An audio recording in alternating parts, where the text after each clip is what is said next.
Are you after a professional looking laptop with long battery life that can also game pretty well? Hi, this is Stephen from OWNorDisown, and today I'm looking at the MSI PS63 Modern 8SC with an i7-8565U processor and GTX 1650 Max-Q graphics.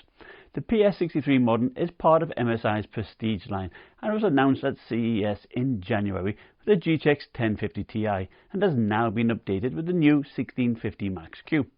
For storage, it has a 512GB NVMe SSD and it has a second open M.2 slot accepting SATA drives.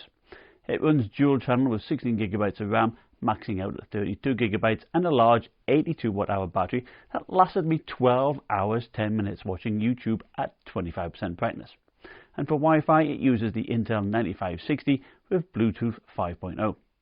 It is available at the Microsoft Store for $1,300 and I bought it at $1,500, and at that price point it is too expensive, but $1,300 is much more appealing. It's a very nice looking laptop with an all aluminium build and white backlit keyboard. It has a bluish grey colour to it with the MSI logo subtly displayed on the lid. It has a clean look and will appeal to many users that don't want a laptop with lots of bling. There is a bevel around the edge of the lid that nicely reflects blue light. The keyboard deck is spacious and clean looking with venting into the screen. The power button is centrally located and I really like the keys as they are well spaced and have large keycaps. There is no number pad, but you do have the page up, page down buttons on the right with separate volume and screen brightness controls. The touchpad is very wide, and I actually think it is too wide. I would often find that my right palm would rest on it and that would interfere with me being able to scroll. It's good to see a fingerprint reader, but some may complain that it is integrated into the touchpad, but you know, it worked every time and I liked it. The 15.6-inch 1080p IPS panel has a refresh rate of 60Hz, and at 263 nits it's not that bright, but has a 95% sRGB color gamut, so as long as you're not outside or under bright lights, it's capable for decent photo or video work. Since it is only 60Hz, it is more susceptible for ghosting and of course screen tearing when gaming. As for backlight bleed, it did very well, with just a small amount at the bottom. Now with 5.6mm bezels, it has an 86% screen to body ratio, helping the screen pop and make for a smaller footprint, and indeed it is pretty thin at 15.9mm thick. The screen is nice and rigid and the hinges are fairly stiff. Fortunately, the webcam is located up top. Here's the 720p webcam. Now I have the fans on max so you'll be able to hear that, and also when I'm typing. On the right there is a micro SD card reader, which I find quite limiting. I would much rather it was an SD card reader. There are two USB 3.1 Type A ports, and on the left the power connector is at the back, which is a good placement I think. You have the HDMI, USB 3.1 Type C with a DisplayPort, and in addition to the combo headphone mic jack, there is a USB 3.1 Gen 2 Type A port that supports Qualcomm Quick Charge 3. Which allows for charging of a cell phone even when it's powered off, and I confirm that it works very well. And at 3 pounds 11 ounces it is very light, and even with a power brick it is only 4 pounds 6 ounces. Now the 90 watt power brick is very small and portable, but it is underpowered. Under load I saw a 94 watt power pull from the wall, and indeed the battery would discharge and stop charging when under load. One would hope that you could charge a laptop via the USB-C port, but unfortunately this is not possible. It's also a shame that this port is not Thunderbolt 3 capable. So unlike the XPS 15, you won't be able to use an external graphics dock. The back panel is made out of aluminium with the speaker grills here and Phillips head screws to gain access.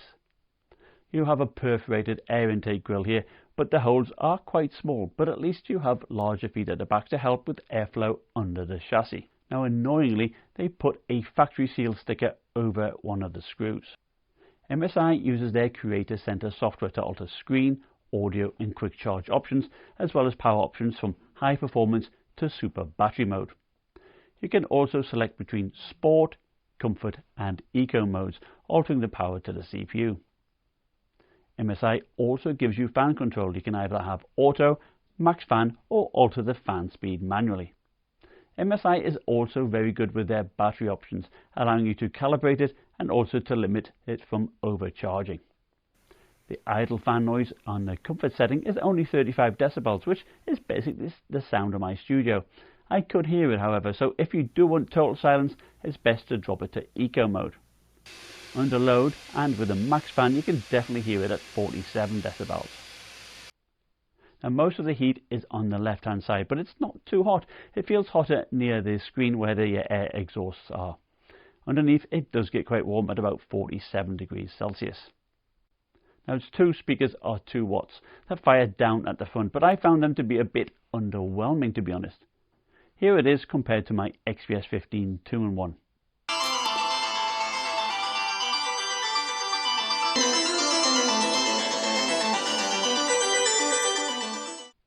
Now for gaming using the max fan, I would recommend using headphones, but if you use comfort mode and auto fan, you are fine. So should you use comfort or sport mode? Well, here is a screenshot of my handbrake encode. This is a long test and really works the CPU hard. In comfort mode, the CPU settles to 2300 MHz and 80 degrees Celsius whilst pulling 15 watts. And in sport mode, the CPU settles at 3100 MHz, 95 degrees and pulling 27 watts. This is using the max fan, so it's clear that the system cannot handle sport mode when doing CPU only work. Now the only way to make sport mode work is to undervolt and set the CPU to a max turbo of 3800 MHz. So here is a time taken to do the encode compared to the Ryzen 7 3750H in the Zephyrus G and the 9300H in the Pavilion 15. In comfort mode, it took nearly 64 minutes. Now switching it to sport mode, it took 47 minutes, but it was very hot. Undervolt and set the CPU to 3800 MHz reduces this to 44 minutes 31 seconds. So the 15 watt 8565U can just keep up with the 3750H from AMD, but it gets blown away by the i5 9300H. I was asked about how well it could handle Blender. So using the quick benchmark, it took 49 minutes 33 seconds in sport mode now versus 47 minutes for the 9300H and 27 minutes for the 6-core 9750H. So how about gaming? Is the PS63 a capable gaming machine? Yes, I'd say 1080p medium to high settings are usually pretty good. Here is Far Cry 5 using ultra settings, using max fan with comfort mode on the left and sport mode on the right. In comfort mode, the CPU runs at 15 watts and around about 2300 MHz. The thermals are great and at around 45 FPS it is playable. Sports mode sees the CPU pull 30 watts and boost up much higher, but as a result the CPU runs in the 90s. The GTX 1650 Max-Q remains cool, but the cooling system just cannot handle that 30 watts to the CPU. So if we limit the CPU to 3800 MHz, undervolt and overclock the GPU, still using sport mode, we see a nice boost in frame rates. The CPU using around about 22 watts and the CPU temperatures dropping into the 80s. Now it is definitely a good solution. Applying this tweak gave a 14% improvement in frame rate, allowing you to play at ultra settings with the same performance as comfort mode using the medium preset. Still, the 1650 Max-Q on its best day is 29% behind the 1660 Ti Max-Q. Now to see how the auto fan compares to using the max fan whilst on comfort mode, I ran Battlefield 5 at low settings. The Cooler Boost fan definitely does a good job reducing the CPU temperature from 77 degrees to 64 degrees and the GPU from 63 degrees to 55 degrees. But it's not really needed in comfort mode. Since it is much louder, I would stick with the auto fan if using comfort, and indeed the system is pretty quiet. You can certainly game without really disturbing anybody. Now I tested in both DX11 and DX12, with the latter performing about 30% better, so I really recommend DX12. Still, it falls some 40% behind the full GTX 1650 in the MSI GF75, probably because that laptop has the much more capable 6-core 9750H CPU. Now if you do play Battlefield 5, I recommend you stick with low settings. PUBG Ultra settings. Comfort mode with auto fan on the left and sport mode with max fan using the undervolt tweak on the right. It's good too that the combination of the max fan and undervolt makes the CPU in sport mode even cooler than the comfort mode with the auto fan, and also giving a boost in frame rate. so sport mode sees an extra 18% in frame rate over the comfort mode. If you do stick with the comfort mode setting, you may want to play with medium or high settings. So how would I sum up the MSI PS63 Modern? I was initially underwhelmed by the CPU performance because in sport mode it does run too hot, and in comfort mode the CPU doesn't run very fast. Fortunately, with a bit of tweaking it performs much better, but for the average user I don't think this is really acceptable.